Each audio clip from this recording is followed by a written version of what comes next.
I know it may not look like it, but it's demolition day. Well, it's the first few hours because my friend was able to get time and he's going to have Tuesdays for a little while because of the business slowing down a bit. So he came over and we took a look at this, and I had already gotten a shower. It's so funny that I had just posted a video about the bathroom and making an upgrade. And so now it's in the works. It was a shocker and it was a surprise. It was a very pleasant surprise.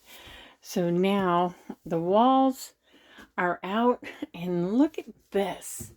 These walls are in pretty doggone good condition for the years of wear that they have had. And the tub is out loose. It started to come out, but we had to wait a little bit because I needed a place for the kitty litter until we get a little bit further along. The shower is being picked up on Saturday, and that will just allow us to be able to make sure with the configuration, because since this is so high down here, it needs to be modified underneath. It has been raised a bit. This tub bottom doesn't really quite sit on it, but close.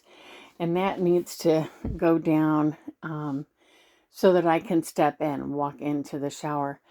But it's so interesting that stepping back and looking at this, it looks so much bigger without the surround on it. And I'm now looking at it going, you know, that would be big enough for a washer and dryer. That is one thing I would absolutely love.